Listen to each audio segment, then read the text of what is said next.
hoping the audio is okay. Good evening all on live stream. Hi there, 6 of you on live stream, that's cool. There's a few of you on the chess base, so I thought we'd go over some Tal games this week. Right. Actually, I can put both chat windows on the right under each other. That's pretty cool. Didn't think of that before. So I'm hoping the board is okay for the live stream viewers. Hi MAINB. Is the board okay? Actually, the board, no, it needs the coordinates at the bottom. Should be getting a little bit better now. Okay, maybe a bit more at the bottom. Board is okay? Okay. Hi everyone on Chessbase and live stream. So I thought we'd do some Mikhail Tal games because I was checking around for recent games actually this week, and they didn't really take my fancy just yet. There was this boring Coulson draw in a boring opening. I didn't really want to go over that. I don't like going over draws, and well, I thought, okay, a lot of people do keep asking me about Mikhail Tal, so you know his style is very exciting. Let's have a look at some of his games this week. So I've got a few selected. Okay, so in this game it was in Uppsala 1956. So d4 was played, and Mikhail played knight f6. So he's going into potentially, well at the moment it's still flexible for e6 or the King's Indian. e6 would represent after c4 potentially going to the Nimzo or Benoni. He also played the Benoni defense, modern Benoni, but actually we saw here a King's Indian. So g6 was played, knight c3, bishop g7, and now after e4 d6, white chose the Simish variation with f3, which can weaken these dark squares. So quite often black's either playing for c5 or e5 to try and sort of provoke this further weakening of the dark squares. White's plan is often bishop e3, queen d2, and actually bishop h6 some of the time if white tries to castle queenside. Here actually after castle, so we see bishop e3, and now Mikhail plays e5, and white just reinforces that d4 pawn by playing knight ge2. Okay, so if black releases the tension in the centre, it gives white still that Maroczy bind, that strong Maroczy bind, pardon me, these two pawns eyeing down, bearing down on the d5 square. So maybe e takes d is not completely advisable. What Mikhail plays is actually c6, so he's keeping this central tension. You know, will he play e takes d4? When will he play it? Well, actually, after white's next move, queen b3, he does actually take this opportunity to play e takes d4, because he's got this idea of a fast liberating break, pawn break in the centre now, because the white king is still on e1 here, and so he breaks out now with d5. Okay, so d5. Does white really want to castle queenside after this? It might actually lead to a weakness on e4. Black could take on e4 maybe if white castles queenside. So actually white, you know, maybe a bit outraged that his Maroczy bind is being challenged, actually just captures on d5 here. So c takes d5, c takes d5, and captures again. So is white just the pawn up? And you know, what can you do here to generate counterplay? So the bind's been broken, but how do you actually fight back against d5? If you move this bishop, then you know, maybe even queen takes b7. That was one of the points, surely, to prevent black from playing this. And if rook e1, you might think, well, you know, king f2 might be good. So what does Mikhail do here? Well, actually he plays a very interesting move which gives the queen actually more scope on the d file, particularly d4. He plays actually the stunning looking knight c6. Knight c6, just offering a piece sacrifice, because remember the king's still in the centre. Okay, so white actually took that, but now comes rook e8. So we've got numerous threats now. Queen takes d4, and rook takes e3. So white thought he could try and defend this position. He plays actually the move king f2. There's quite a few of you coming on the chess space server at the moment. I tried to leave it a few minutes from the previous broadcast. I can review these opening moves actually if there's more of you coming in the next few minutes. But after king f2, okay, or we could just proceed from here. But by the way, Eidsnibs, could you do me a favour and just reiterate the live stream on in the Kingscrusher Cafe? That'd be cool. Okay, so king f2, and now rook takes e3 was played. So that really undermines white's protection of d4, because actually this bishop is also going to be really dangerous on this diagonal.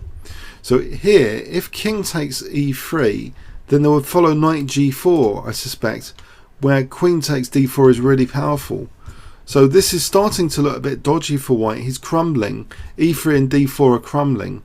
After rook d1, avoiding that possibility, but knight g4 is now played anyway.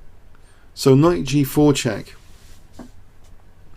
Played anyway, and it leads to this horrible looking bishop takes d4 now. So there's lots of tactical possibilities here, like c takes, but then black could play maybe bishop takes, and if queen takes, then it's looking like discovered check time to win the queen, or even there might even be worse than that waiting for white. So white plays rook takes d4, and after queen takes d4, so there's still menacing threats now. White tries to challenge the discovered checker, the queen on d4, but now becomes a double discovered check with rook e2 check, forcing basically the king to take on e2. So double check, lovely double check here. King takes e2, and now bishop takes g4, and look how black's pieces are coming into the game against the white king. The king now goes to e1, and now we see rook e8 check.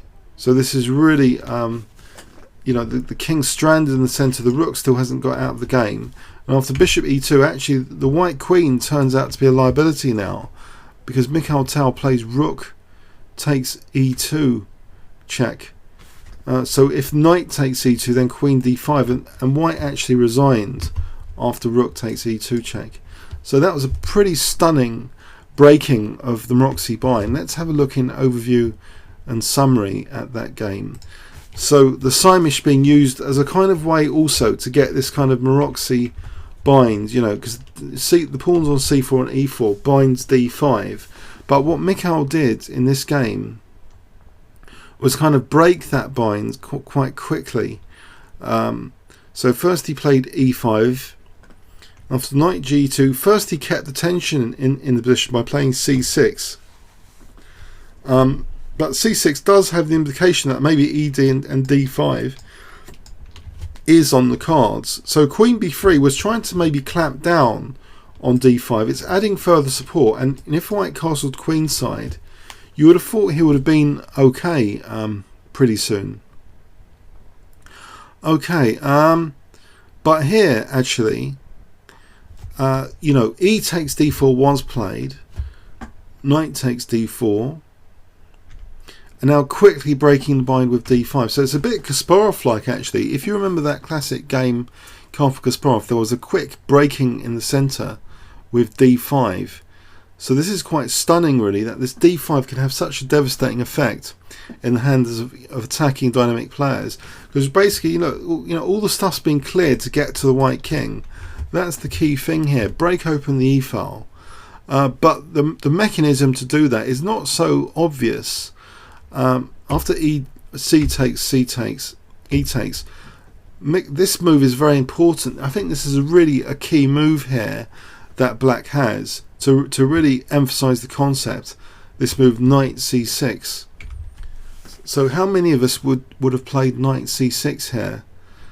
It's quite amazing, because really it's adding, it's even inviting this kind of seemingly dangerous stuff, but it's really opening up the queen to be more powerful in conjunction with the e-file. And we've still got latent threats as well to get to d4. So d4 has been really targeted by this move, knight c6. I didn't write. I would have blocked d6, but then again probably wouldn't have played the pawn sack blockade. Okay, so it's a really dangerous move. Now, if castle queenside, that's another possibility. But maybe the worst is over for black, and he can think, about if castles. Maybe he can think about knight a5, and then maybe try and win this pawn. Knight takes d5. Once this queen, knight takes d5, and if queen b5, then a6 and b5 could be good. So white really wanted to take that knight here, and then his king got really slaughtered. Actually, black's pieces really coordinated well. So knight g4 check, and then this bishop takes d4. So the bishop really comes in with decisive effect. So queen takes d4, and this beautiful rook move.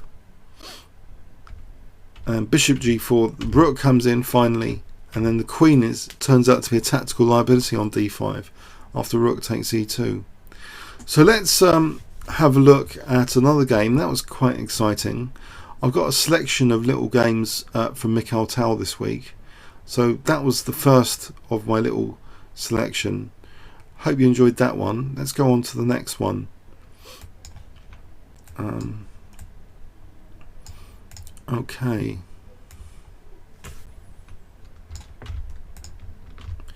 Okay, so this is against Koblents. This game, Koblents in 1957, Riga. Mikhail was white, so he played e4, and black played the Sicilian defense. So we have here the open Sicilian defense. CD knight d4, and after knight f6, knight c3, and we have here now, I think, Richter Rauser attack bishop g5. This early bishop g5 is one of the many systems available to white, and after e6, white plays queen d2. So the idea of this is to facilitate castling queenside, and the bishop in some lines, it's less vulnerable because it's protected by the queen, but also often there's pressure on d6. There's a few ideas of this system. Bishop e2 and now castles queenside, and black castles. Now the knight retreats actually to b3, so exposing some pressure on d6, as though bishop takes f6 might be a threat to take on d6. Black plays queen b6, but Mikhail is not interested in playing bishop takes f6 here. It might give black some counterplay, on c3, etc. So actually he just played f3. The problem with queen b6 is that black has blocked the b pawn here, so this counterplay is going to be a bit slower if the queen has to get out of the way. So white can start the kingside attack now. G4, rook d8 now, as if d5 is going to be on the cards, but also the d6 pawn is no longer a sacrifice now after bishop f6. It's protected by the rook. So bishop e3, kicking the queen, and now white gets on with the kingside pawn advance.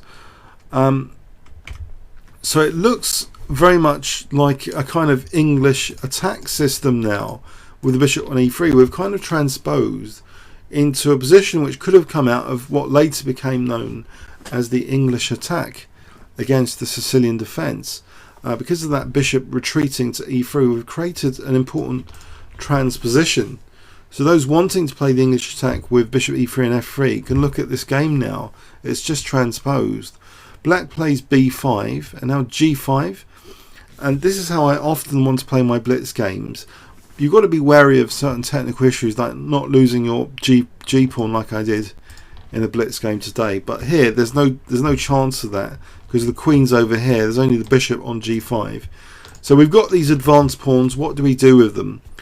Well, actually Mikhail wants to give up one of them straight away to open up the lines against the black king. So he plays actually g6. I once had a nice win against Maroczy 24-20 in the Lloyds Bank Masters.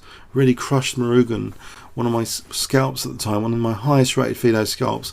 It involved playing g6 in a similar opening, similar position to this. It just accelerates the opening of lines actually. So hg and now h5, just ripping open the lines. G takes, rook takes h5. So white can double rooks and play rook h8 mate is one of the basic ideas. So knight f6, rook h1 no. Now rook h1 betrays the idea that actually how the rook's going to be doubled now. Actually it might be the queen coming to h2 for queen h8 mate instead. So d5, black reacts in the centre. We're sometimes told, you know, you parry a flank attack in theory, from a theoretical point of view, by counter-attacking in the centre. The centre is very important, but also king safety is very important as well. So these two factors, you know, centre or king safety, what one do you choose? Really depends on what you can get away with. But here it seems Mikhail has got a dangerous position against the black king, and his centre can hold up for a little bit longer. In any case, the knight on b3 is holding up d4. This is not really on the cards at the moment. This bishop's still at home, and these rooks are still not in the game with open lines. The white king looks kind of cosy. It's the black king that looks kind of unsafe here. So e5 is actually played, another pawn sack. So how does black take? Now if he takes with the queen, I suspect that bishop f4 is unpleasant, because maybe queen here, bishop d3, and the queen's getting kicked around, and he didn't want to do that. There might be another reason, but let's go with the game. Knight takes e5, and now walking into that pin, which can't be broken at the moment with knight d3, because either bishop or pawn can take it. So the pin can't be broken, so instead bishop d6, just adding support to e5. But now queen h2, adding more pressure on e5 and threatening queen h8 mate. So king f8, the king makes a run for it. Check. The knight goes to g8, and now we see rook invasions. The first rook invasion with rook h7. So the immediate threat of queen g7. So black defends g7 using the queen laterally by playing the move f5. And now we have a very nice use of another pin. We've got a pin here, and we've actually got a pin here. So we're making use of this other pin now with this next move. Bishop h6. So adding more pressure on g7. So how is black defending g7? Well, he adds more defense with rook d7. But now comes quite an interesting further sacrifice. This bishop's not really doing anything at the moment, so might as well sacrifice that one to try and undermine black's defense. So bishop takes b5. So black dare not take here because he doesn't want one of these guys decoyed away from g7, because we've got 1, 2, 3 on g7 here. So really we don't want knight takes d6, because one of these guys is going to be away from g7 if that happens. So black actually played rook f7, and now we see rook g1 ganging up even more on g7. And also we've got another pin here on g8 knight. You know, if takes, then we can take on g8. So black puts even more reserves onto the defense, rook a7. Now we often hear actually sometimes about how to play attacks and this so-called counting method, and maybe this is a good example of the counting method, where you literally count the number of attacking pieces you've got, and then you count the number of defending pieces to try and determine if your attack's going to be successful or not. Well, at the moment, well, maybe we could argue this bishop's not really part of the attack, but it is restricting the king going to e8. But otherwise we've got 1, 2, 3, 4. And how many defenders? We've got 1, 2, 3. 3 defenders. And the king itself is obviously defending g7. But how do we bring more attacking pieces into the game here? Well, Mikhail decides that this knight can be better employed going on the attack actually. So he plays actually knight d4. So there's a few things that knight d4 might be doing soon. Maybe, you know, something like f4 and knight c6, or potentially knight takes f5 and knight takes d5, or knight takes d5 maybe and knight f5. But at the moment this bishop is reinforcing e6 and d5, so that doesn't look too possible. Black actually plays an interesting move now, knight g4. The move knight g4 was played because it has the idea of adding more defense to g7 indirectly with this bishop after fg, bishop e5, and now there's a serious threat of g takes hitting the queen like this. Okay, so but Mikhail has got this move covered. He plays actually knight c6, forking rook and bishop. So this is getting to be a very interesting position. Okay, so here bishop takes c3 is played, and it's a really complicated position actually. You could probably endlessly analyze this position, but instead of taking on c3, which might allow a takes, actually bishop e3 is played here, hitting that rook, so the knight's going to be able to take on a7 if a takes b5. So black actually blocked now the bishop from the protection of g7 here by playing d4. Right. So the rook actually came back now over here. So the threat now is queen takes g8 and rook h8 mate. Okay, so the king's still in trouble because also the knight is on e7 now. So the king actually, rook d7, avoiding that possibility, giving the king the f7 square at least. And then the bishop came actually to g5. So what are the threats here? Well, we're going to find out that there's another threat in this position. This is mega complex, this position, but black munched another piece, and now white actually brought a rook into the attack with rook 1 h6. Okay. Okay, rook 1 h6. It really, it's endless analysis you can do on this game. I think we can only just spectate it, and I'll try and go over it again. But here, rook 1 h6. What are the key threats? I think one key threat might be there's numerous threats, like rook f6 is introduced, bishop f6 is introduced because of the idea of like rook f6 and then queen g8. So there's a few things which rook 1 h6 clearly introduces, but black played d3, which seems logical to try and defend g7 again. But now the bishop is actually munched, so g7 again is under fire, and maybe there's this threat of either bishop f6 or rook f6. Okay, so d2 check. The king doesn't want. The king goes to d1 because this pawn was like dangerous queening. Queen takes c6, but now we have this rook f6 check, and this is really dangerous now, because g takes, there'll be bishop h6 check, followed by queen g8 if black's not careful, and if rook g7, then that's complicated as well.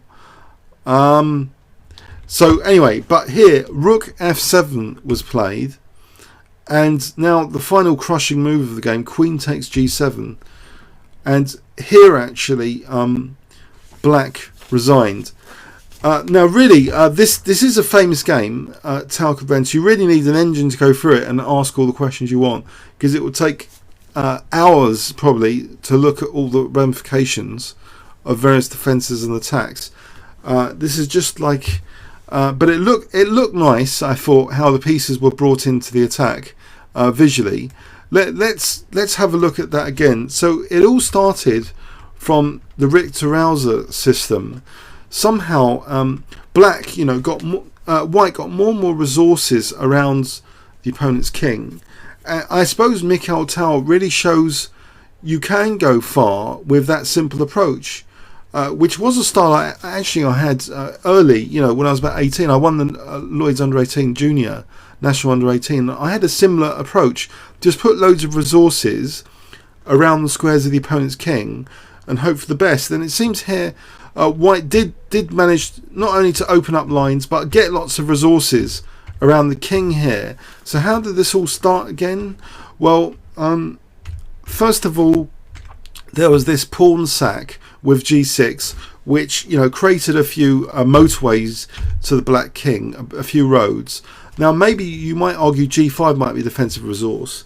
I think some games have seen g5 sometimes, but here black took on h5, which does in one way lead to clear threats of h8 being a menace. So rook went all the way back actually to h1, not to be a target anywhere on the h1, because if it went back to h3 then maybe e5, but then I don't know, knight d5 is covered. It's complicated, but queen h2 remains a threat, and basically e5 added more complexity to it, so making sure that black's central play wasn't too much, perhaps trying to dislodge the knight if it's not taken, but the pawn sacrifice is taken, leading to this pin, which can be accentuated further with queen h2, not only threatening mate but increasing the pressure on e5.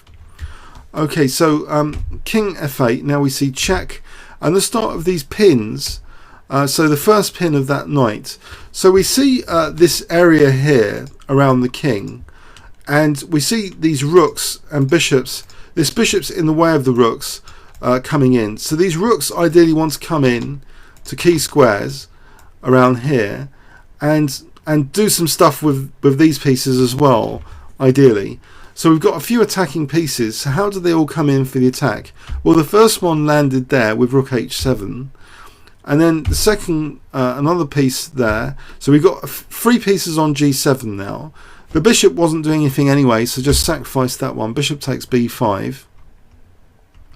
And also, try and lure one of these pieces away from the defense of g7. And now rook g1, putting even more pressure. So we've got a lot of resources around key squares around the opponent's king. That's the basic rule, bringing in more pieces into the attack. Will the attack be successful? Well, the counting method, you just count the number of attacking pieces, the number of defending pieces. Now black, it's like a tug of war almost, because black on his side of the tug of war is putting another rook there. So all of black's pieces are potentially useful defensively. The one big mystery here is after knight d4, well, what was actually white clearly threatening?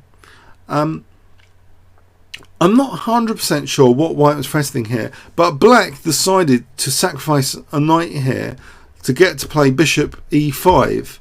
So that was interesting. And after knight c6, really, I had no idea what's going on here, but it looks good because we've got a lot of pieces just around the g7 and g8 squares.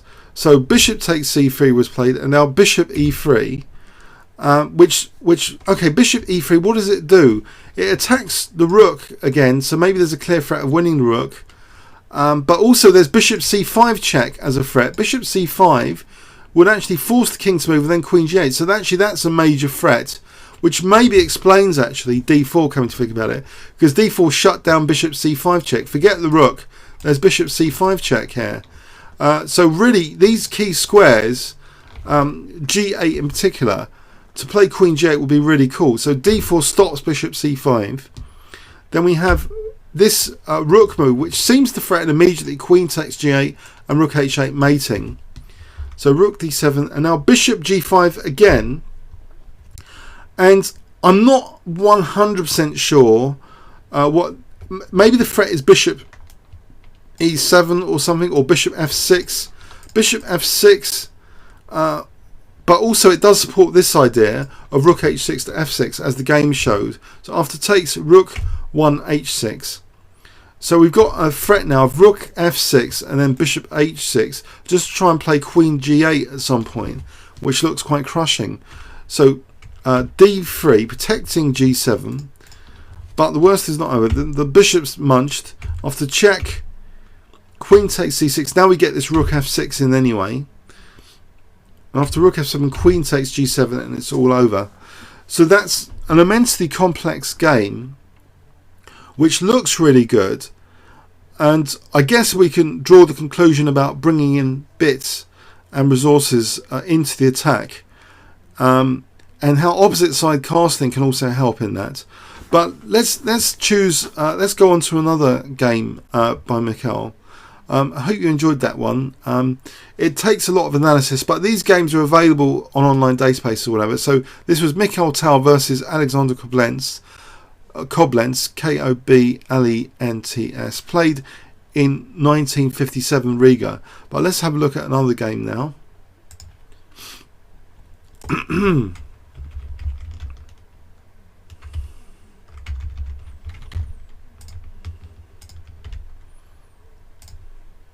Okay, so now Mikhail Tal was black in this game. So he was black in this game. This was Bogati Goodenguys against Mikhail Tal. Now Goodenguys is famous for his very boring system in the Slav with a fianchettoed bishop. So he's got that very boring system opening named after him. Okay, so after d4, Mikhail played knight f6, and after c4, c5, because the Benoni was actually still quite popular at that time, very popular, modern Benoni, so we have d5. It was only like later when Kasparov mashed up John Nunn, after John Nunn written a book on it, that it seemed to lose a lot of popularity. Okay, so after d5, e6 is played. e6. So knight c3. E takes, C takes, Benoni. So the Benoni is a bit dodgy with the D6 pawn. That's potential sort of weakness. D6 pawn. Okay, so knight F3, G6. White plays E4. So what are the trump cards of black? Black usually gets pressure on the E file later and got the pawn majority on the queen side to try and push. That's one of the basic plans. White has more space in the centre, often playing for E5. And also knight d2 to c4 is often, to try and target d6. Okay.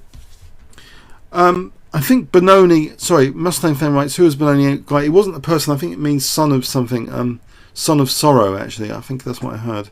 Son of sorrow. So bishop g7, bishop e2,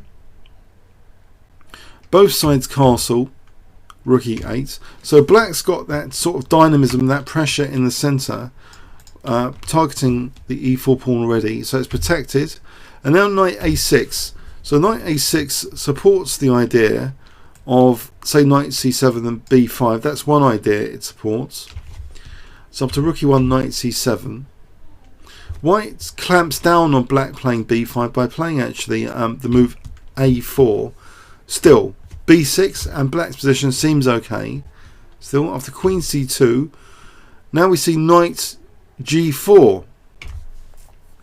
Knight g4. So basically knight g4 is starting to point at some key squares around the king here, these sensitive key squares, but also this bishop's like threatening to lurk in on f2 as well. So white actually maybe blundered here a little bit by playing h3. He's tempting the black resources to come in for the attack, and Mikhail takes the invitation here to start sacrificing bits and pieces. So he first sacrifices the knight. I mean, knights are there to be sacrificed, unlike bishops. You often sacrifice knights to just rip open king positions. Don't worry about playing knight sacrifices in your own games. So knight takes f2, and now the queen comes in, queen h4 check. So you've got this principle of using like your best resources, around the opponent's king, the squares around the opponent's king. Try and get your best resources around. So you've got bishops lying around, you've got potential, but these guys are not doing too much, knight and rook, but these guys can come into the attack. So that attacking rule of how many attacking bits can you get in and how many defensive bits will there be. Well, after king f1 there's a concrete quick threat of mate after bishop d4. So the quick threat is of course queen f2. So white parries that with knight d1. And now we get a beautiful move, actually. A beautiful move. Now the people on live stream can't actually see the move score. I'll give you guys 10 seconds starting from now to see if you can spot it. The people at ChessBase, try not to look at the move score and see if you can spot it as well. So 10 seconds for everyone starting from now.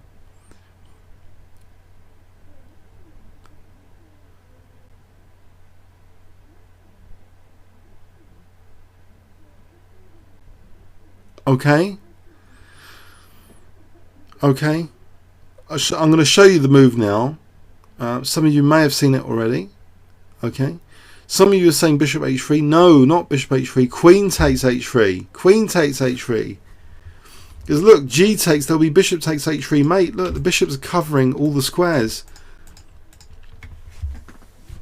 So bishop f3 is played here.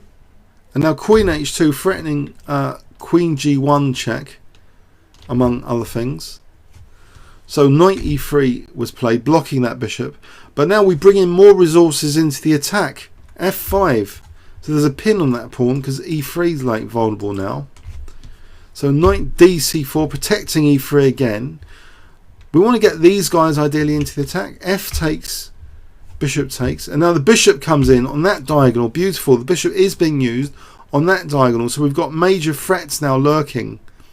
Like rook takes e4, queen takes, bishop c4. And, you know, we might be on g1 soon.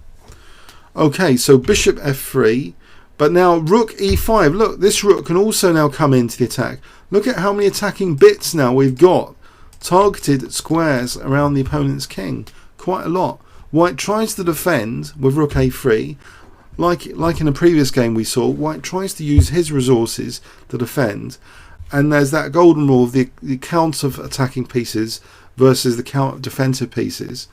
But we've got particularly focused tactical vulnerabilities, squares, around the opponent's king to target here. Now this move actually doubles rooks and puts pressure on e3. There's a nasty pin there. So actually e3 is really under fire here. Bishop d2. And then we see knight takes d5, which really celebrates the fact that you know, if knight takes d5, queen g1 is mate. And if bishop takes, then we've still got that problem that the knight can't take as a queen g1 mate. So knight takes d5 is actually possible here. Bishop takes d5 is check though. So rook takes d5, giving white a breather. But this is really bad position because look at these bishops pointing at the white king. Nasty pins everywhere, like in the other game. So king e2, and now bishop takes e3. Now note how you know, the knights are sacrificed by Mikhail, leaving him with the bishops, which create pins. Because really, you want to sacrifice your knights because it's the bishops that do lovely pinning later. That's something to bear in mind. You know, tear open the king position with the knights, pin with the bishops later, double up rooks, bring all your attacking resources in, and then the opponent should crack, really. So bishop takes e3 or rook e3. Rook takes e3 was played. And now we see bishop takes c4 check. And here, white resigns in this position. See, the problem is actually d2 now. If white had played on with queen takes c4, then I believe queen takes g2, king moves, then queen takes d2 as mate. So white resigned here. It's a beautiful demonstration of making use of the Benoni to bring loads of resources into the attack. So there's a basic principle. There's I think two basic principles, or three, that we can observe from some of these games. Using knights to break down the defences, bringing in attacking resources, focusing on key squares around the opponent's king, trying to get a superiority in terms of actual numerical superiority of attacking pieces versus the number of defensive pieces available to the opponent. So let's have a look at that game in slow motion again. So Benoni with and it's out of fashion at the moment. It's a shame because nowadays grandmasters are playing really boring systems like the Slav, but the Benoni's got a lot of exciting stuff going for it. You know, as I say, this semi-open e-file is a potentially losing trump card because you've got this bad pawn structure. So you've got to say that they're potentially losing trump cards. You get the e-file, but you get the bad pawn structure. But if you can use your trump card like this game demonstrated. But white was a bit overly optimistic when white played the move h3. This positional plan, does play on white's trump cards that d6 is weak, but the king remains an important element related actually to black's tactical and pressure trump cards like the semi-open e-file. That these squares around the king are more sensitive than usual, especially if this knight's now leaving, it's protecting h2 and it's now leaving for this positional mission. But white's king's, going to get targeted as it does in this game. But first, white also decided to clamp down on black's queenside counterplay, with a6 and b5. But remember, this bishop is also very useful on this diagonal, which is something the attacking player should bear in mind, that if you want to get this bishop into the attack, it doesn't have to just come over here. It can come via, this diagonal. And we see that diagonal playing an important role in this game later. So b6, has an implication that later this bishop can get back into the game on the attack. So queen c2, and now we see knight g4, which almost pretends as if knight e5 might be the idea as well. But really, after h3, black, the whole kitchen sink is thrown at the white king here, starting with knight takes f2. Knights are just there to be sacrificed, really. You really learn that from Mikhail Tal. Sacrifice the knights, just rip open the king, get as many resources to the opponent's king as possible. So you get the two bishops, they start pinning pieces, and you try and double with the rooks at some point, because rook batteries, break down defences. So there's a whole big coordinated team effort. Black, look at the black pieces, they become a wonderfully happy team from this position, especially with this move queen takes h3, breaking down more of white's defences. So if g takes, there was bishop takes h3 mate, just to show you that. Bishop takes h3 would have been mate. So that's nice, with the two bishops complementing each other on the light and dark squares. So white played bishop f3. And now this continual annoying threat of queen h2, white tries to sort of put stuff in the way of g1 and tries to reinforce this shield, starting with knight e3, rook a3. But black's able to just use all these diagonals, this one, and get the rooks in and use f5 as well to really destroy the white king position.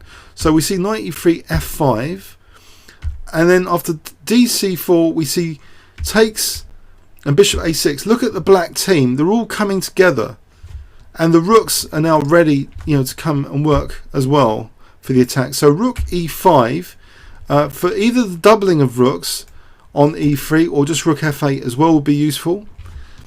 So rook a3, rook a e8, clear threat on e3, bishop d2, and the final thing which really broke white here is this tactic, because this king's really can't, if this knight ever moves, then queen g1 is mate. So knight takes d5 is the final breaking tactic, breaks white down. Knight takes d5. So bishop takes d5, rook takes d5. King finally, sort of as though it was going to evacuate, but now bishop takes e3. After rook takes e3, bishop takes c4, and all of a sudden it's d2, which is the major problem. Doesn't matter about the rook being pinned, the queen can do the job on d2. So white here resigns. So we could see this continuation. Queen takes, check. King here, queen takes d2 mate. Okay, so that's why white resigned. So I hope you found that game pretty fun. I did. It's sort of exciting to see these openings and the potentially losing trump cards, but all the dynamic trump cards being used as a sort of way of maximising the attack, getting the team together, the team of pieces all working together for key squares, getting access and breaking down the defensive resources. So let's have a look at another Mikhail Tal game.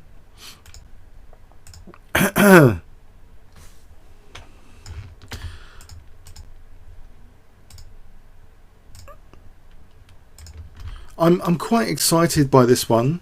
I've seen this one before, and even more exciting is that it's a King's Indian defence. So how do we see the King's Indian defence being used as a dangerous attacking weapon against Bobotsov in Varna 1958? I think, okay, let's have a look. So we see also the Simish variation being used, which had a sort of period, I think, of popularity. But for the attacking dynamic player, these dark squares are an important vacuum to try and get at the white king.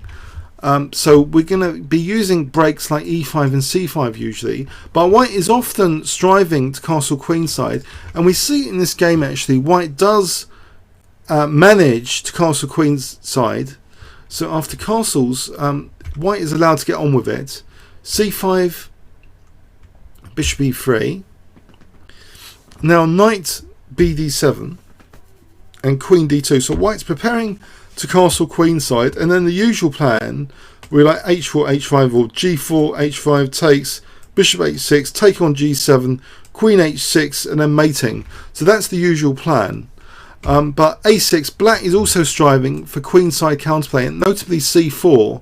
If he can sack a pawn, open up the a file, and maybe things like knight e7 to c7, knight e8 to c7 is useful. So white castles queenside.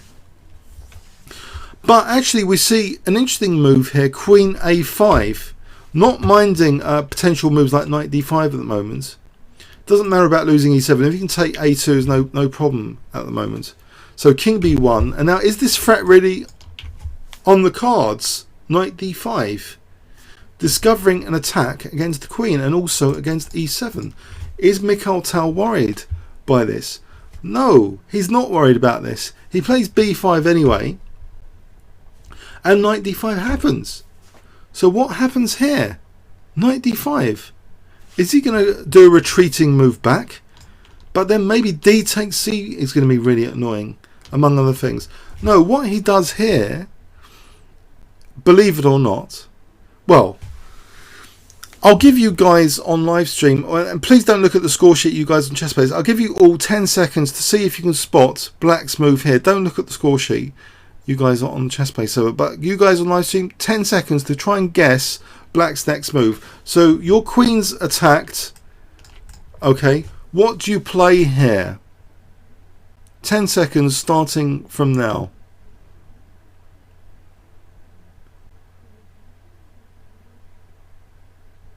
Any ideas? Okay, any ideas of you guys on the chess play server? Okay, you can see the thing. Your queen's attacked. h6, you lose your queen. What do you mean h6? Your queen's attacked.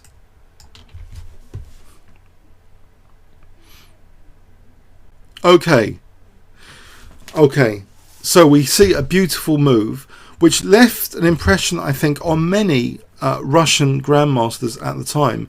I think this is one of the key games where people were thinking more as a result of this game, I believe, about the dynamic aspects of chess. Mikhail Tal seemed to be echoing in many games the dynamic king safety aspects of chess.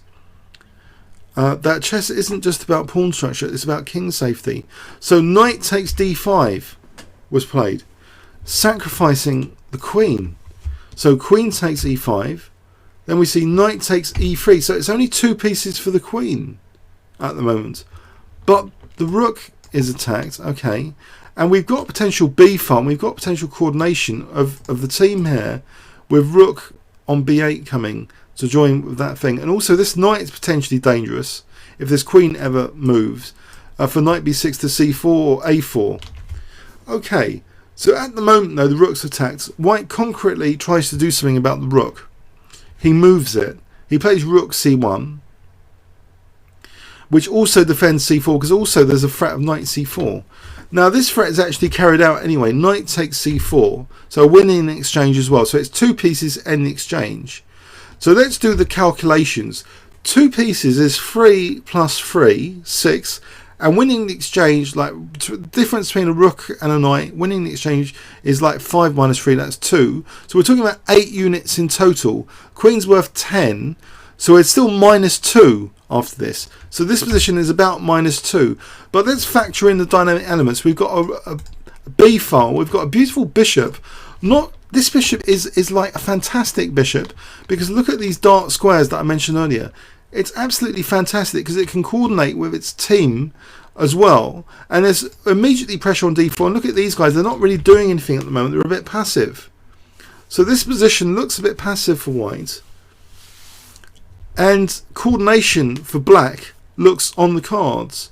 So actually knight c1 was played, which has an idea that maybe, you know, bishop c4, give up d4 maybe, but actually Mikhail doesn't take on d4, he plays actually rook b8, which introduces maybe other threats as well, keeps the tension for, is he going to take on d4 next? In fact, after bishop takes c4, he doesn't take on d4, he plays actually knight b6. Knight b6, concrete threat again though, knight takes c4, the bishop's got to move. It goes back to b3, which seems to shield white on the b file. So is the king shielded now on the b file? Finally, the bishop takes on d4. So we've actually grabbed the centre pawn as well. But can this bishop be brought in? What about this rook? We need these attacking bits to be coordinating. So queen d2 was played. And here actually black really wants to play c4, but here it would be a nasty accident. Queen takes d4. So the bishop, I think this is the reason bishop g7 introduced the idea of c4 to get the bishop out of the way. Then we can carry on ploughing into b2.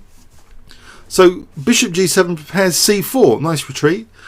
So knight e2 and now c4. Get the bishop out of the way. Bishop c2. And now a very nice move, improving the team spirit, the team happiness. This next move, pawn sack, c3, which is not taken, it's ignored. It probably loses by force anyway. Knight takes c3, knight c4, and then there's rook b2 afterwards. c3 is looking very vulnerable. Knight a3 is a major threat. So actually this is really nasty already. Queen d3 is played. And now c takes b2. We've got a very dangerous pawn now on b2. You can imagine a knight coming like this to one of these squares. It would be really dangerous for the white king. How is this going to happen though? So knight d4, bishop d7, which might also imply, you know, bringing in more reserves or bringing in the rook here, and then knight c4, coordinating on c4 to play knight c4, to play knight a3 potentially. But the queen at the moment is on a3. Okay, rook d1, rook fc8, so that is one of the key things. Knight c4 is a nice idea. Bishop b3. But we can also use the a4 square, knight a4, to get into c3. And that's the one chosen, so knight a4. And that will be picking up the rook after that check. So white decided to take on a4. Bishop takes a4. And now actually there's a threat, a nasty threat of bishop d4 and bishop c2. Try and get, you know, mate the king like that. So this is a particularly nasty new threat. So that's why the knight retreated, I believe. But now rook c3, and look at the team working very well on b3 for b3 pressure. Takes on a6, but now black takes on b3. And simply plays actually now rook bc8, because if king takes b2, there's rook c6 check, winning the queen. And also now there's a threat of rook c1. The queen's on a light square. How can it get back to a black square? Not so easily to defend c1. But he finds a way to defend c1. He goes backwards vertically, plays queen a3, so he's indirectly defending c1 here. But it doesn't matter. Rook c1 anyway. After takes, it's actually mate, because actually the pawn's in the way of the queen. This is actually just completely winning. The king can't take, so if it went here, white resigns here. If king here, then just queen mate. So the queen couldn't actually defend c1 here. After rook c1, it's gone. The bishop is protecting the pawn. It's undiscovered the protection on the pawn. So this is another wonderful example of a team attacking effort. These examples, example after example, are showing that once you can get the team going, you can get a superiority of attacking resources going. So let's have a look at this. But this Simish is also asking for it generally, fundamentally, on the dark squares. So this queen sacrifice for 2 pieces not only is emphasizing dark squares, but also, of course, the white king placement on the B file. So for 2 pieces, we get a lot of compensation, what the grandmasters would sometimes call comp for short. There's a lot of comp here. Knight takes E3. It's going to be 2 pieces now plus the exchange. That's about 8 units worth. Plus we've got a good team going here. We've got good team coordination on B2. These pieces are a bit useless at the moment. They take time to get into the game. So rook B8. So white took and tried to shield himself on the B file, but black is first taking on D4, making sure that the pawn's not blocking in the bishop, because the bishop wants to be on B2 all the time, and now gets out of the way because C4 wants to be played without queen takes D4, so gets out of the way for C4 to be introduced. So white tries his best to defend, but now C3 is creating all sorts of new weaknesses with this menacing goal hanging pawn now on B2. The goal hanging pawn is created on B2. Very dangerous for this kind of maneuver, either knight A4 to C3 or knight C4 to A3. Black can choose whatever's the most effective to try and make use of this pawn. So basically knight D4. Now bishop D7, just gets the rook in on the C file to support knight C4. Very nice. The pieces are flowing in basically. Bishop B3. Okay, it shields C4, but this A4 is now possible, which means C2 would then become vulnerable. So knight A4 is used. So after takes, white tries to shield the B file because there's a threat of bishop D4 and bishop C2. So knight B3, and now we see rook C3, where finally, in fact, it's C1 which will be the decisive weakness of that goal hanging pawn. After taking and playing rook BC8, there's really no defense, I believe. So queen A3, check, and here white had to resign. Okay. So I hope you're getting a gist of the attack from these games. Shall we have a look at one more game? How are you guys? You all seem to be a bit awake still, are you? There's 14 of you on live stream, which is a record actually for this duration of broadcast. Some of you are magnetised to these games, I hope. I think they're quite interesting. I don't know if you can tell from my commentary. I think they're quite interesting, I think. What do you guys think? So one more. Okay. Okay, but this is a complicated one. It's against, the top Bolshevik, Mikhail Botvinnik. Yeah, he had close connections with the Communist Party, so he was, heavily supported by the state. And he did lose to Mikhail Tal, but regained his title against Mikhail Tal quite quickly. So, but anyway, how did Botvinnik go down in this particular game to Mikhail Tal? Okay, E4. Okay, and Mikhail tries to play a solid French defence and maybe grinds Mikhail down in an end game, but that didn't happen in this game. Mikhail wants to create the open lines, the dynamism, the king safety aspects, wants to emphasise all of those. So let's see, what does he use for weapon of choice against the French defence? Actually, in this game, he chooses the winnower, which actually Fischer had a bad record sometimes in the winnower. Sometimes he lost in French defences in the winnower, but sometimes he won. But I think it's one of the worst systems that Fischer didn't like. So how does Mikhail Tal fare, who's also a dynamic kind of attacking player? So bishop b4, e5. So we see in the winnower that Mikhail Botvinnik, he's had generally very good results in this system. he's aiming for structure, he's aiming for structural damage, and usually end games, and usually he puts his king into safety on the queen side if you look at many of Botvinnik's games. So queen c7, this is an old line, queen c7, where the lateral defence of g7 can occur. So queen g4, what you play here is actually f5, defending laterally that g7. So none of this gambit stuff of g7, forget that. Queen g3, just keep things kind of blocked up. But now actually offer the gambit, knight ge7. Pardon me, the gambit is offered here for dynamic pressure. So does Mikhail take this g7 pawn? Will he have the guts to? Actually he does. And then he takes another pawn. So has black got a lot of pressure? C takes d4. So immediate threats, queen c3, win the rook. So I don't know if this was all theory at the time. White played king d1. Rather nonchalantly. So bishop d7. And now queen h5 check. So the queen with this check can maybe come back into the game if needed. Knight g6. Now knight e2. Okay, complicated position already from the opening. And black actually has got this bishop and he wants to try and get at the white king. And maybe he's seen this diagonal as slightly vulnerable. So what he plays now is d3 because he's trying to slice open this diagonal for bishop a4 check. So c takes d3, bishop a4 check. King moves. And now queen takes e5. So look at the central control.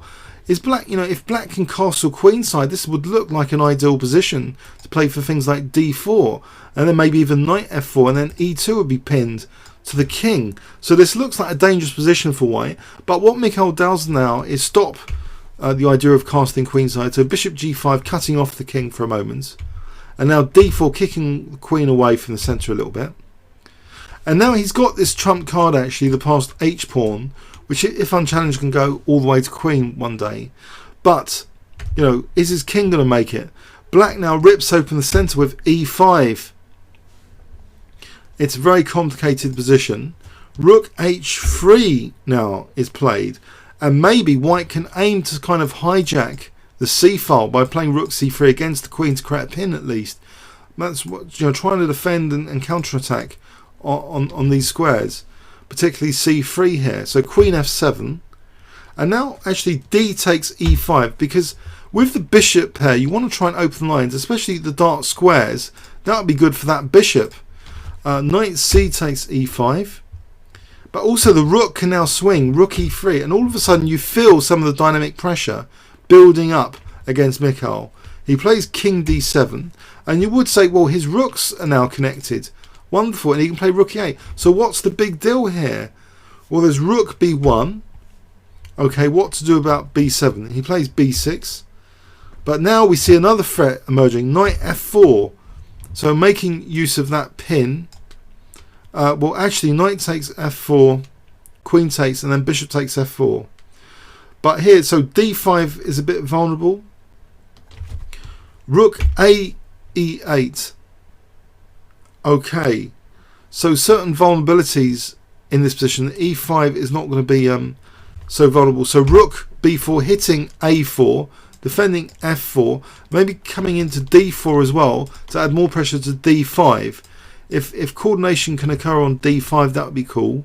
Bishop c6, and now a lovely retreating move, which we sometimes see in instructive games of Alexander Alekhine. A queen to d1, just hitting d5, the queen coming back to put more pressure on d5. Remember, we've got rook d4 on the cards as well to put even more pressure on d5. So the team is coming together, but here it is different from other games in that the white king's still stranded in the centre. So doesn't this add some complexity here? But on the plus side, this is an isolated queen's pawn, and the black king's also in the centre at the moment, but it seems can shift quite easily away from this centre at the moment. But knight takes f4 is played, and rook takes f4 is played, leaving the bishop actually on g5. So we've got these two isolated pawns to target, if nothing else. Mikhail plays knight g6. So he's attacking lots of things. Okay, the rook is the main thing to do something about. Rook d4. Potentially threatening c4 now, and c takes. as well as maybe bishop b5 takes rook d5 and rook takes in some lines, but the king can always come there. So that, I think c4 is one of the major threats. Black takes on e3, takes, and now gets away from the centre of the action with king c7. But now there still comes c4, because look, white has bishop d8 potentially, bishop d8 check, another dangerous threat. If takes bishop c4, skewering these guys. But in fact, d takes c4 is played, because what else to do about d5 anyway? If knight e7, you can just take and then cd5. So actually d takes c4 is taken, walking into this skewer. I don't know if this was time pressure or something. So he loses the exchange. He's just lost the exchange, and there's still no attack against the white king. h5, and now Mikhail resigns here. If he plays knight e5, then bishop f4 would seem adequate to pin and protect g3 from any queen g3 check. So, and if the knight moved, then this looks like really hopeless, this position, just after bishop f4 check. So after h5, black resigns. So very complicated game with Mikhail Tal's king in the centre here in this example game. I'm not sure this is such a recommendable method in your own games against the winner. It is a bit greedy to start off with, then leaving the king in the centre. And black, played a seemingly fearsome, pawn sack and got that important e5 pawn. So materially, what was going on here? 3, 4, 5, 6, 1, 2, 3, 4, 5. Black was only a pawn down, but potentially with more central control and better king safety. But white has the outside pass pawn. When e5 is played, also black's structure is weakening with d5 and f5 being weak pawns pretty soon. So after this d takes, we see weak pawns as targets now for the rooks, like this. That's very nice for this rook, and also for this rook to target d5.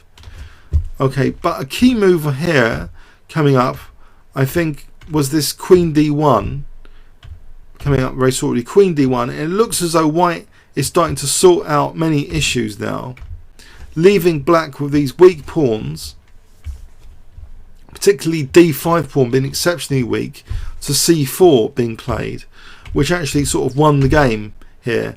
After c4, Mikhail just cracked up. So this queen retreat was actually pivotal, I think, to winning the game, just for that pressure on d5, with c4 maximising that pressure, breaking black down. After h5, Mikhail resigned. Okay, I'm going to be uploading this video. If you want to review the games and analyse with engines, there's masses of variations to analyse in these games, and maybe they're instructive for the attacking player. So I'll put the video soon on YouTube.com Kingscrusher if you want to review these attacking games. So check out YouTube.com Kingscrusher. Please subscribe to my channel to get notified of any new videos. I hope you really enjoyed this week. I kind of did. Okay, and thanks very much. I should have an over the board game next time to go over, because I've got a match next Monday. So see you next week. Thanks very much.